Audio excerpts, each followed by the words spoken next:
नमस्कार दोस्तों, स्वागत है आपका एक और नई वीडियो में। तो आज हम बात करेंगे संकट चौथ यानी कि जो गणेश चतुर्थी होती है, तिलकुट चौथ होते हैं, उसे दिन क्या खा लेने से हमारी मनोकामना पूरी हो जाती है और साथ ही हमारे जो भी दुख दर्द है वह दूर हो जाते हैं। तो ले चलिए जानते हैं संकट चौथ संपूर्ण जानकारी आज हम इस वीडियो में जानेंगे। तो ऐसी वह कौन सी चीज है जो गणेश चतुर्थी के दिन अगर आप खा लेते हैं तो समझो आपके घर माता लक्ष्मी दौड़ी चली आएंगी और आपके जो भी दुख दर्द संकट है वह दूर हो जाएंगे। और साथ ही भक्तों, हम यह भी जानेंगे कि संकट चौथ वाले दिन वह ऐसी कौन सी गलतियां हैं जो नहीं करना चाहिए और वह ऐसी कौन से कर हैं जो हमें करना,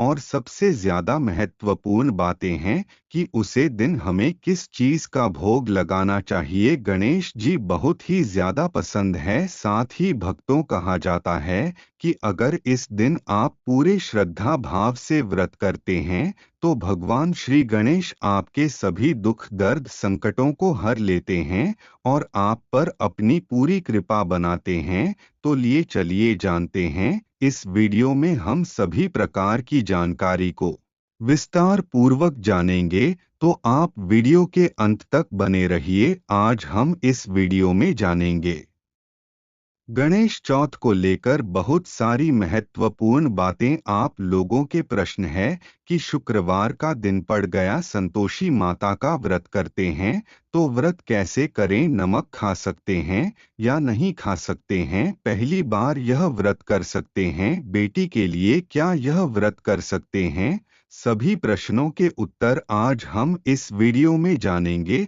और अगला एक सबसे महत्वपूर्ण प्रश्न है कि कृष्ण पक्ष में गणेश चौथ पड़ा है तो क्या हम उठा सकते हैं? तो सभी प्रकार के आपके प्रश्नों के उत्तर आज हम इस वीडियो में जानेंगे और सभी डाउट्स को क्लियर करेंगे। तो चलिए वीडियो को शुरू करते हैं। इससे पहले दोस्तों, अगर आपको मेरा वीडियो पसंद आता है तो प्लीज़ आप मेरे चैनल लक्ष्मी भक्त अंशिका श्री को सब्सक्राइब कर दीजिएगा, बेल आइकन को प्रेस कर दीजिएगा, जिससे कि मेरे वीडियो के नए नोटिफिकेशन आप सभी के पास सबसे पहले पहुंचे और आप इस वीडियो का सबसे पहले भरपूर लाभ उठा सके। अब तो आज हम इस वीडियो में बहुत ही खास और दुर्लभ जानकारी जानने वाले हैं। तो आपको वीडियो के अंत तक ही बनी रहना है और आपको वीडियो को काट काट कर या आगे भाग भाग के नहीं देखना है।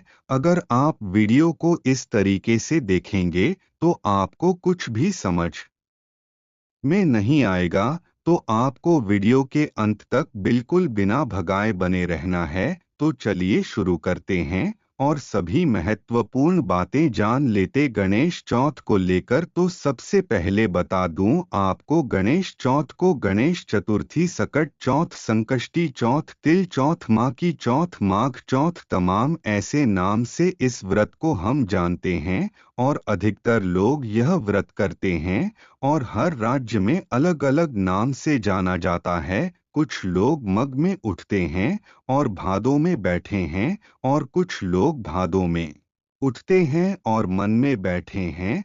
तो हम लोग तो इसी व्रत से उठते हैं, मार्ग के चौथ से कि हम लोग उठाते हैं। आप अपने घर का नियम देख लीजिएगा, क्योंकि कुछ लोग भादों में ही उठते हैं। गणेश संकष्टी चौथ का व्रत तो आपका अपने घर का नियम जरूर फॉलो करें। तो हम यह व्रत इस साल 2025 में यह व्रत कब करेंगे? क्योंकि यह व्रत माघ महीने के कृष्ण पक्ष के चतुर्थी के दिन हम गणेश चौथ का व्रत रखते हैं, ठीक है। और आप लोग पूछे कि पहली बार क्या यह व्रत है? जैसे शुरू कर सकते हैं कृष्ण पक्ष में। जी, यह व्रत हर साल कृष्ण पक्ष में ही पड़ता है। मैं बाकी व्रत के लिए बताता हूँ कि आप लोग कृष्ण पक्ष में ना उठाएं गणेश चौथ का व्रत। आप लोग कृष्ण पक्ष में ही पड़ता है, उठा सकते हैं, कोई दिक्कत नहीं है। 2025 में किसी भी प्रकार का आपको आर्ट से मतलब मन में नहीं लानी है। एकदम आप लोग कोई भी चिंता फिक्र ना करें। आप लोग पूछे हैं कि मन है, उसे दिन तो व्रत उठाने में मन नहीं लिया जाता। अगले साल किस डेट पर पड़ेगा नहीं रहेगा, आप सुधरेगा नहीं रहेगा। कुछ नया कार्य करने के लिए मैन देखा जाता है, जैसे कुछ खरीदारी करने के लिए, कुछ सेलिब्रेशन करने के लिए, लेकिन व्रत उठाने के लिए मन नहीं देखा जाता है। तो जो चाहिए व्रत उठा सकता है, क्यों ना देखा जाता है? तो जो चाहिए व्रत उठा सकता है, तो क्या उठा सकते हैं? तो आपको बता दो जी नहीं। अगर सासू माँ की मना करिए तो अपना उठाएं, क्यों ना उठाएं? क्या भगवान से, गणेश जी से आपको प्रार्थना करिए कि हे भगवान हमारी गोद भर दीजिए, हमें अगले साल संतान दीजिए। मैं अगले साल 2026 से व्रत जरूर करेंगे मन्नत करके, और आप रहने दीजिए, अभी संतान होने के बाद ही यह व्रत किया जाता है।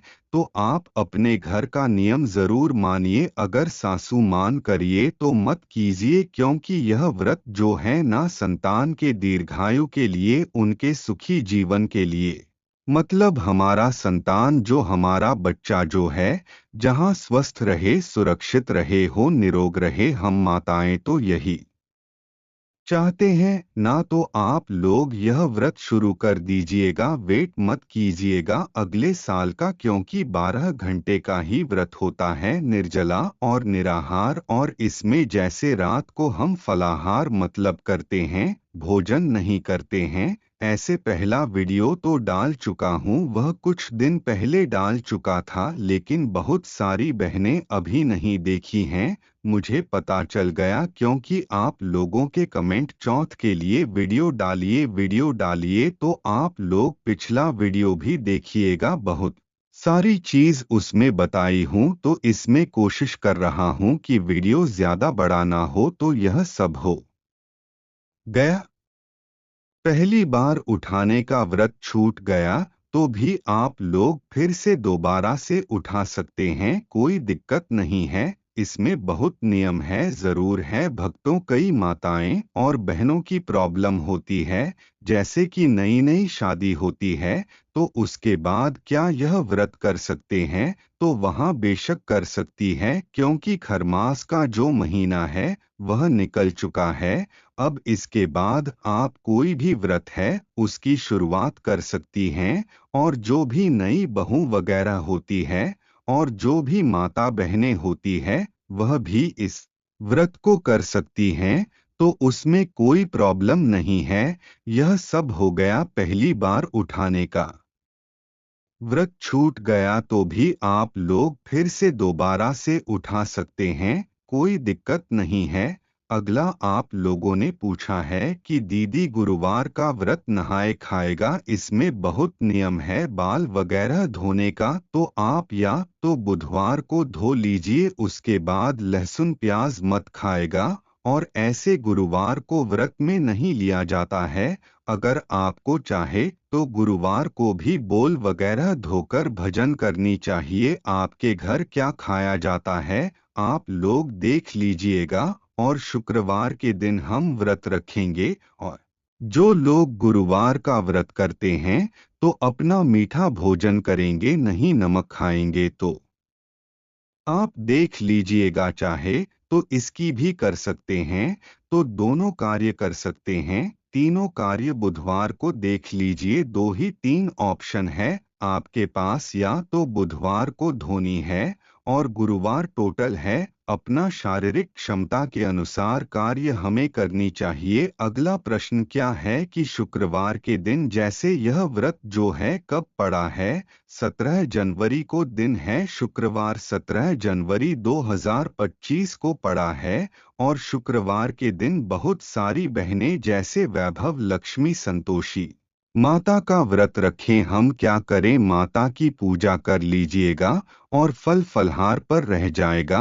और नमक आप लोग पूछेंगे क्या खा सकते हैं, तो जी नहीं, इस व्रत में नमक नहीं खाते, आप बिना नमक मान लीजिए, कुछ शुगर का प्रॉब्लम है या कुछ और भी, मतलब चीनी का कुछ भी खा ले, लेकिन फल खा ले या जो भी देख लीजिए, लेकिन नमक तो नहीं खाते हैं। बाकी मैं कैसे आपको बताऊं, अगर आपके यहाँ खाया जाता है तो आप लोग खा लीजिएगा। और अगले दिन हम जैसे 17 जनवरी को व्रत रखें, सरगी में आप लोग चाहे तो उठकर चाय पानी मेडिसिन वगैरह, जिनको सर दर्द का प्रॉब्लम है, यह सब ले सकते हैं, क्योंकि 12-14 घंटे का व्रत है। रात को चंद्रदेव की पूजा करके हमें व्रत खोल देते हैं।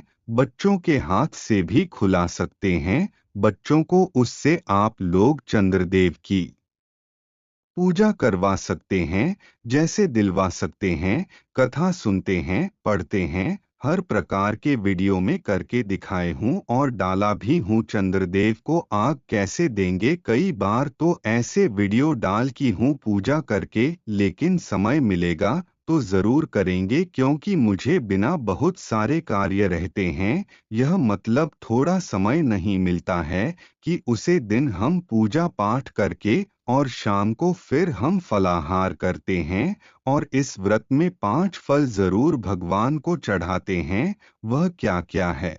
गाजर जरूर आप लोग खरीद लीजिएगा, बर जो बिहार यूपी से होंगे उनको मालूम होगा, देर हो गया। गाजर हो गया, शकरकंद जिसको मीठा खून भी बोलते हैं, फल में कला से और भी चीज आप दे सकते हैं, मतलब 5 कर दीजिएगा। और अदरक यह जरूर भगवान को चढ़ता है। गुड़ और काला तिल सफेद भी ले सकते हैं। सफेद तिल में क्या होता है, आप कितना भी अच्छा ले लीजिए, लेकिन रहता है, उसको धोना ही पड़ता है, तब जाकर उसका कंकर निकलता है। आप लोग कैसे निकालते हैं, मुझे थोड़ा बताइएगा जरूर। तो यह हो गया।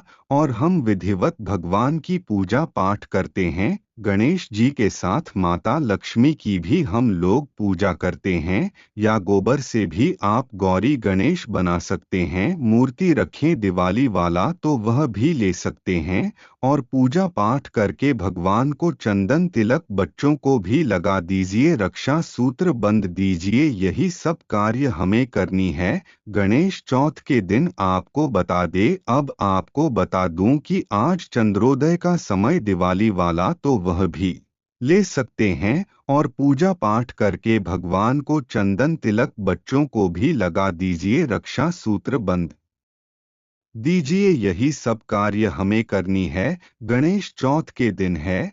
और नमक आप लोग कई बार आपको बता दें, अब आपको बता दूं कि चंद्रोदय का समय क्या है, तो वह भी मैं आगे आपको बता दे रही हूं। और मान लीजिए चंद्रदेव अगर नहीं दिखते हैं, तो आपको बता दूं कि 9 बजे के बाद ही आप लोग आगे दीजिएगा, न से ऊपर हो जाने चाहिए, उसके पहले मत दीजिएगा, नहीं तो इतना देर व्रत रखकर फिर खंडित हो जाएगा। और चंद्रदेव उसने देर से निकलते हैं तो दिख जाए तो बहुत अच्छी बात है। बहुत जगह नहीं दिखे, ठंडी की वजह से कोर रहता है, तो अपना 9 बजे के बाद ही आपको आगे देनी चाहिए। कच्चे दूध से पान सुपारी जरूर चाहिए। और काला तिल या सफेद देख लीजिएगा, कल मिले तो ज्यादा बेहतर है। और यही सब हम भगवान को चढ़कर पूजा पाठ करते हैं। सिंदूरा से सिंदूर भी लगा सकते हैं।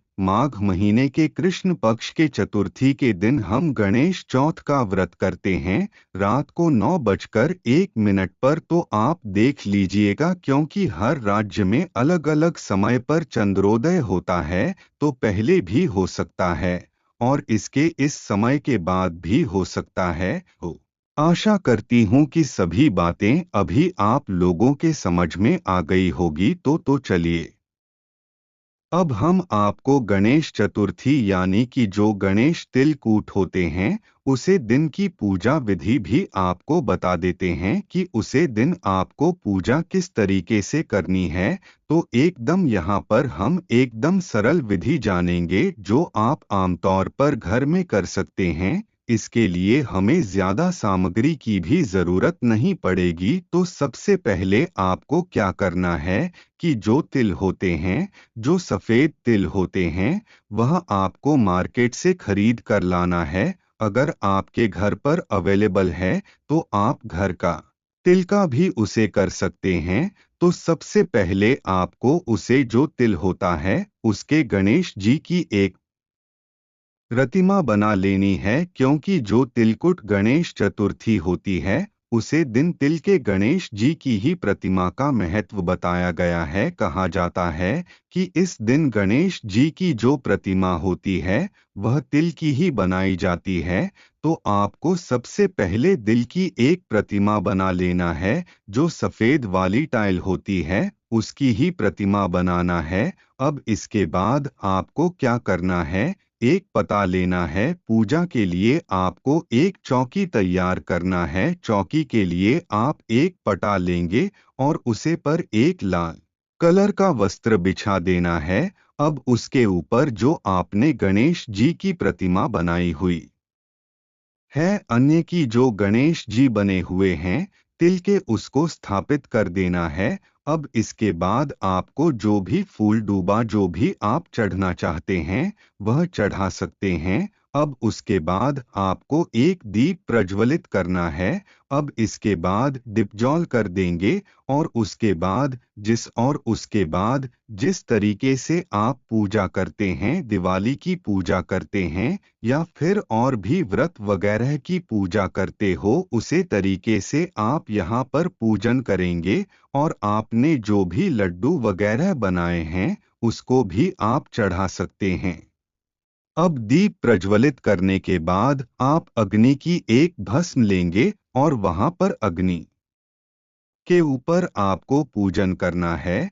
और पूजन में आप 8वां पूरी पंजीरी लड्डू, तिल के लड्डू वगैरह यह पूजा करते हो उसे तरीके से आप यहाँ पर पूजन करेंगे। और आपने जो भी लड्डू वगैरह बनाए हैं उसको भी आप चढ़ा सकते हैं। अब दीप प्रज्वलित करने के बाद आप अग्नि की एक भस्म लेंगे और वहां पर अग्नि के ऊपर आपको पूजन करना है। और पूजन में आप 8वां पूरी पंजीरी लड्डू, तिल के लड्डू वगैरह यह सब ले सकते हैं। तो इस तरीके से आपको तिलकुट गणेश जी का पूजन करना है।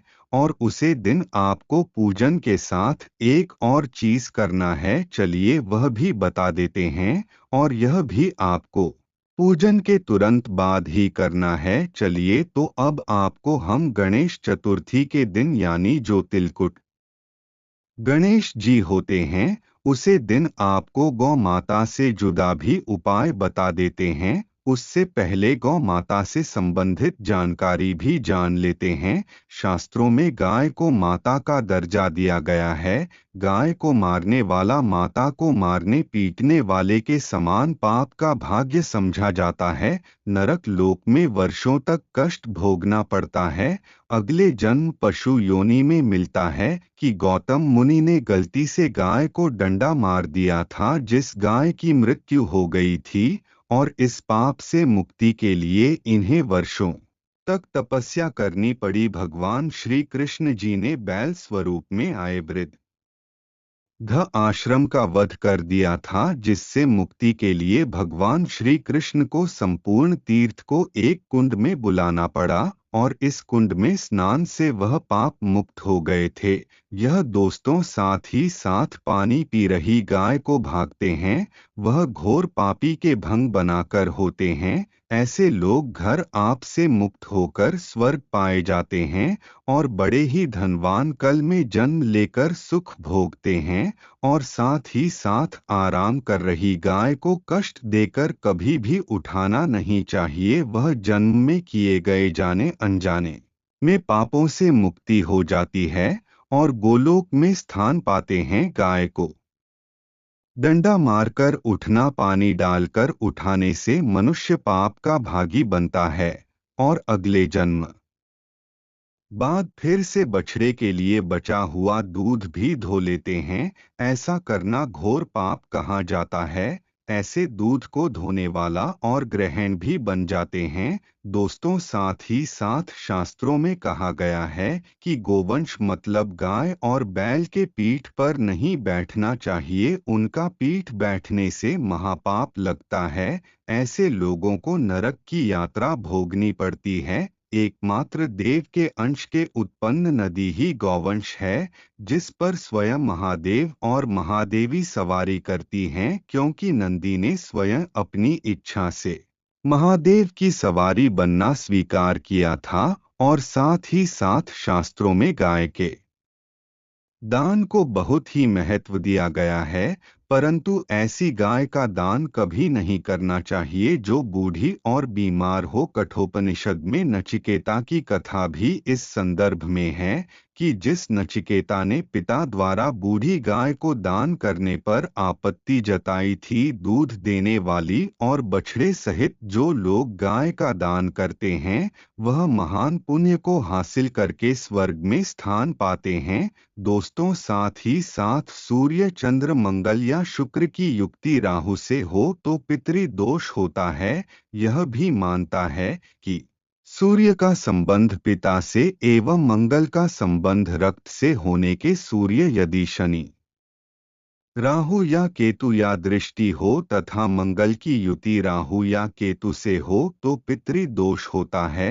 इस दोस्त से जीवन संघर्ष में बन जाता है। यदि पितृदोष हो तो गाय को प्रतिदिन या तिलकुट गणेश के दिन या अमावस्या या किसी भी खास के दिन रोटी, गुड़, चारा आदि खिलाने से पितृदोष। दोस्तों, हर एक और मांगलिक काम में गौ माता या उनसे जुड़ी चीज जैसे गाय का गोबर, गोमूत्र, गाय का दूध अथवा गाय के दूध से बना घी जरूर शामिल करें। इससे आपको पुण्य भाव की प्राप्ति होगी। सनातन परंपरा के अनुसार जिस घर में गाय होती है उसे घर से जुड़े सभी वास्तु दोष स्वयं खत्म हो जाते हैं। गाय के ऊपर जो कुबड़ होती है वह बृहस्पति गुरु है। आथर जन्मपत्री में यदि बृहस्पति अपनी नीच राशि मकर में हो या अशुभ शिवलिंग में जा रहे हो और सामने से गौ माता आई हुई दिखाई दे तो गौ माता को अपनी दाहिनी ओर से जाने देना चाहिए। आपकी यात्रा जरूर ही सफल होगी। और साथ ही साथ यह संकेत भी जान ले, यदि आप यात्रा पर जा रहे हैं और सामने आपके गाय पड़ जाए अथवा अपने बछड़े को दूध पिलाती हुई सामने गए दिखाई दे जाए तो समझ जाना कि वह यात्रा आपके लिए जरूर ही सफल होगी। और साथ ही साथ जिस घर में गाय होती है उसमें वास्तु दोष स्वतः ही खत्म हो जाता है। और आप भी रोटी बनाएं, प्रतिदिन ताज़ी रोटी ही बनाएं। गाय को अगर आपने रोटी बनाई है तो कोशिश करें कि उसे रोटी को आप तुरंत ही गाय को खिला दें। अगर आप उसे रोटी को रख देंगे और उसे रोटी को अगले दिन देंगे तो वह रोटी बंसी मानी जाएगी। गाय को कभी भी बासी रोटी ना दे, इसे घर में नकारात्मक ऊर्जा वास करती है और आपकी बिल्कुल भी नहीं बनेंगे। इससे आपके घर में हमेशा दर्द देवता का वास रहेगा और आप जिस कम उसे काम में आपको हमेशा असफलता ही हाथ लगेगी। इसलिए कोशिश करें गाय को रोजाना ताज़ी रोटी बनाकर खिलाएं, बासी रोटी गाय को ना दें। और साथ ही साथ सड़ी गली चीज गाय को नहीं खिलानी चाहिए कि घर में कोई फल है, कोई सब्जी है, सड़ जाए तो लोग क्या करते हैं, गाय को देते हैं। नहीं, ऐसा नहीं करना चाहिए। ऐसा करने से यदि आप गाय को खिलाते हैं तो और आप आपके भाग्य बन जाते हैं। और साथ ही साथ आप आटे की 11 लोई यहाँ बनाकर उनके ऊपर हल्दी लगा करके इसके बाद गाय को खिलाएं। हर एक लोही को मिला दें, माता गाय की आप चरणों की स्पर्श करें। या दोस्तों, ऐसा करने से आपके समस्त काम बनने लगेंगे। जो दो हक का समय चल रहा है वह भी खत्म होगा। आपके जीवन में खुशियां ही खुशियां होंगी। और एक बार आप 7 बार गाय की परिक्रमा भी कर ले तो आपके समस्त कम होंगे। और साथ ही साथ आप गाय को जब भी रोटी दे, रोटी पर या तो आप थोड़ी हल्दी लगा लें, अगर अच्छा ना हो तो आप थोड़ा रख सकते हैं, थोड़ा घी रख सकते हैं। या दोस्तों, गाय को कभी भी सूखी रोटी ना खिलाएं। सूखी का मतलब गए रोटी रखें, उसे पर कुछ ना कुछ रखकर खिलाएं। हल्दी रख ले मिश्री की या जो भी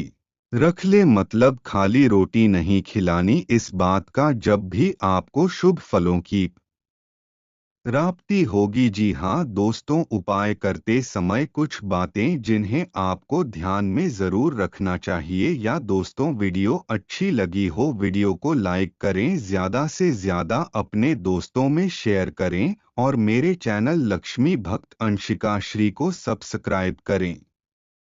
धन्यवाद।